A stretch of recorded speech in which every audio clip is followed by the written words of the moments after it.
I have 5 focus and productivity tips to work from home. First tip is you need to have a consistent routine. When are you going to get up and go to work? Like, what time would you be commuting to work? Like, have a set schedule, and the thing is, I also really want you to kind of think about when you can be consistent. Like, how are you going to be consistent with it? Because I know for me, when I first got into this industry and working from home, I had this tendency to be like, well, I want to wake up at like 5 a.m. I want to do all the things. Like, I want to get done by noon, where I would just not wake up at 5 a.m. and I would like plan my day and it would just be all thrown off. I would end up getting nothing done. So moral of the story is, do something consistent. Like, whatever time that you set for yourself to work, make sure that it is a time you will stick to. Because I promise you that if you keep trying to pick a time that just doesn't work for you, your brain is going to keep being like, oh my gosh, she doesn't stick to what she says she's gonna do. And you end up learning to not trust yourself. Being said, before you get into your work day, I also recommend having a morning routine. And something that I personally love to do, guys, is something called morning pages. If you are someone that is really scatterbrained, I highly recommend morning pages for you. And if you don't know what that is, it is actually derived from the book called The Artist's Way. And essentially what it is I have a notebook every single morning where I write 3 pages in a journal every single day. I don't have any sort of prompts I do. I just kind of just write, and what this does is it gets out everything that's in my brain that's just making my thoughts go haywire and crazy, and it puts them on paper, and it really, really helps my focus and productivity throughout the day. And honestly, I can really tell when I don't do this. And I definitely recommend handwriting them, not typing them. It is totally different. But in addition to a morning routine, I really love having a work day prep routine, or a getting ready for work routine. So basically what that means is I like having a routine where I prepare my mind for work. That may sound silly. So what that looks like for me is planning my day, setting my non-negotiables, things like that. Then I also have a work day closeout routine. So preparing for the next day, and also an evening routine. These specific routines and creating something that is consistent is going to be so beneficial for you when you work from home. So that is tip number 1, is creating that consistent routine. Tip number 2 is setting priorities and planning ahead.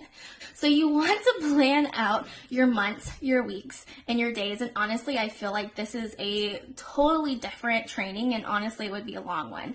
I have a very specific process and system I use for doing this, but I highly recommend having some sort of system or process where you plan and set priorities for your months, weeks, and your days. Okay, this is really, really important. And I will say this, after you've planned out everything or set goals and intentions for the month, weeks, and days, for me, it's made such a difference. Okay, and then after I do months and weeks, I really like to focus in on my days, because again, if you focus on your days and you focus on those little things that move the needle, that's actually going to help you be more consistent, and that's what's actually going to help you achieve your goals.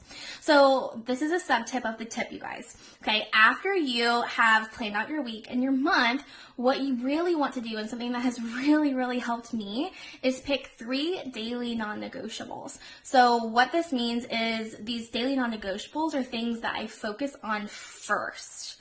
Okay, and if I get more done after that, great. But if I don't, great. Because these are the things that are the highest priority for me, and those are the things that are actually going to move the needle in my goal. And in all honesty, having these 3 daily non-negotiables has really helped me stop making a to-do list that's a mile long. My to-do list for the day would be an entire page. And sometimes go in the second page, and then I would only do 1 or 2 of the things, or any at all, and then I would feel so defeated. When someone told me about these 3 daily non-negotiables, I was like, 3 things. I need to do way more than that.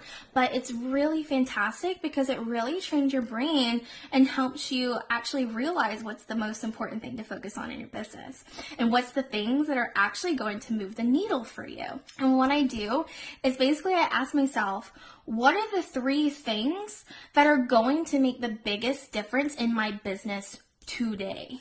I think it is amazing to brain dump your entire to-do list, but after you brain dump your entire to-do list and brain dump all that detail, what I want you to do is pick 3 non-negotiables for that day. What are the 3 most important things that need to get done in order for you to see a difference in your business? What are the 3 biggest things that are going to move the needle that day? And then after that, you can do anything else that you want to do, but focus on those 3 things. Okay. Then that leads me actually to my next tip, which is time blocking. Okay. So if you're not familiar with time blocking, essentially how it's taught is you block off time in your calendar for every minute of every day. And now this exact method doesn't work for me. I've kind of catered it to work for me, but I personally use Google Calendar to do this. And I really love Google Calendar because for this reason, because it's color coded, I can move things around. I don't have to erase or mark things out or use whiteout. I like things to look kind of pretty, okay? I just do. So I really love using Google Calendar for this. And for me, the way I love to leverage time blocking is by fitting in my daily non-negotiables into my day. Now I've kind of gotten to the point where I know what my daily non-negotiables are probably going to look like the week before. So I'm able to kind of start planning out my week on Saturday or Sunday for the upcoming week. But also every day I go in and kind of make edits as I need to. That's just a system that has been working really well for me. I tried time blocking for years, 2 years before it actually worked for me. And what I mean by that is I tried to be super strict and super rigid with it, like everyone said. And then I have noticed a tendency in myself, and this is just me being honest with you guys. I've noticed things about myself. I would plan basically to do certain things, exact things at exact times, but I would never stick to the plan.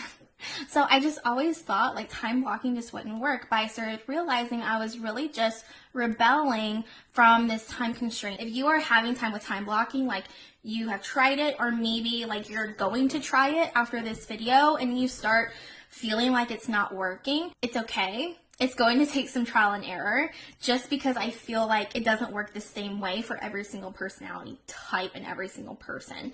So just know that. And for me, the way I like to utilize time blocking is utilizing my daily non-negotiables with it, along with time batching, which leads me to the next sub tip of setting priorities, which is time batching. If you have never heard of time batching, oh my goodness, this changed everything for me. It's basically when you have a chunk of similar task that you do in a specific time frame.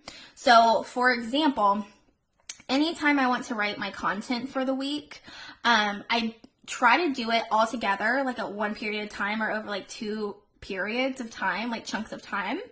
And I try to get it all done during that time. I don't try and do a little here, a little there, a little another day, a little another time. I try to really make sure I'm doing it within the same time chunk. Okay? I don't want to be writing content in the middle of a post. I take a phone call, a coaching call.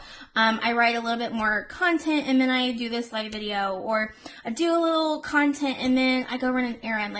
No, that really, really hurts productivity. And the reason why is because your brain actually really needs time to shift gears. So it actually takes more time to switch between tasks than it does if you were to keep doing the same task. So same as if you're going from work mode to sleep mode. It takes a little bit of time to get tired and get ready to go to sleep. So the next little productivity hack I have for you is called the Pomodoro technique, and it is awesome. It is awesome.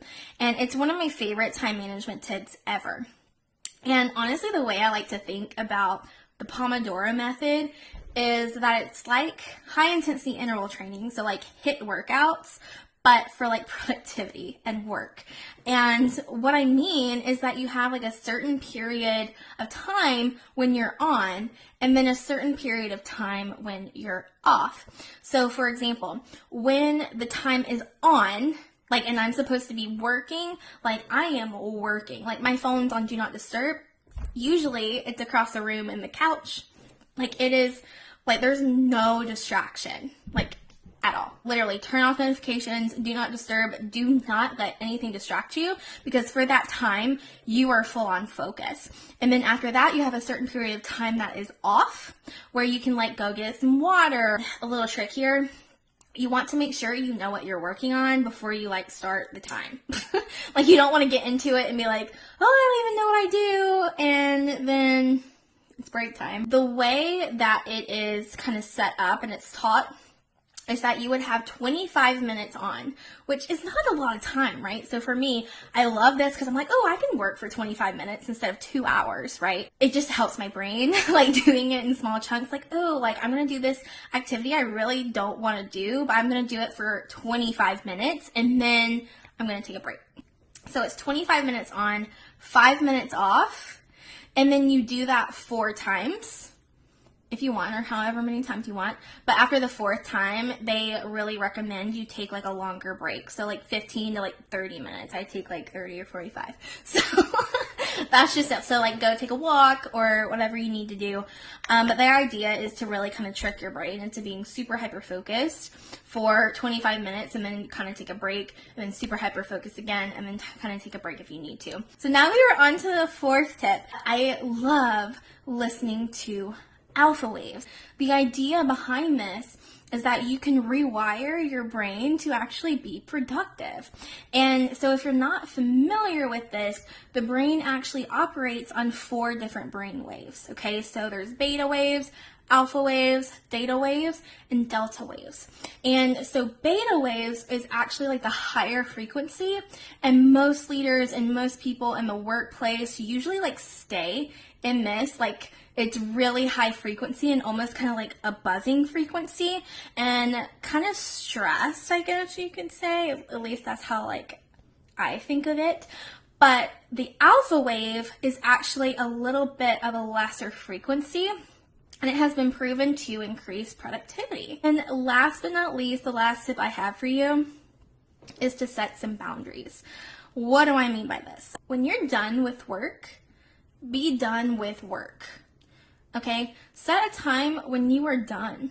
Like you're not taking any more calls. You're just done for the day, because it's the same like if you go to work and then you leave the office, like you're not bringing work home with you, right? Like so if you don't set boundaries for when work starts and ends, like you're going to feel like you're working all the time. Have very specific times that you work throughout the day, and do not, unless you really have to, do not go outside of that. I feel like people will tell you, set boundaries on where you work. So, for example, like don't work in your bed or work from your kitchen table and that's where you work. Or so if this is something that's going to help you, I recommend kind of playing around with it. Like if you really need to designate your kitchen table for your work, or your couch, or your table on your back porch, like whatever that looks like, play around with it. I have noticed that I do a little bit better when I have multiple spots. So for example, I have like this spot right here that you're seeing me do my live videos in. I have a spot like on my back porch, and I have this couch over here, and occasionally, which I do not make this a habit, but I do work from my bed from time to time. Like if I'm not feeling well, or if I feel like I want some comfort, I do let myself work from bed. However, it has to be for a very specific task. So for example, I have designated this area to go live. Right? I've designated this area to do certain things, whereas like other areas I do other things, and it just helps with my brain, right? So, and again, like if you work from your bed or you need some comfort, don't make that a habit. Just kind of play around and see what works for you. That is basically all I have for you guys. Let me know which tip you liked the best in the comments, or what you gained value from, what your favorite tip was, what you're going to go and utilize here after this video. I will see you guys next time. Bye.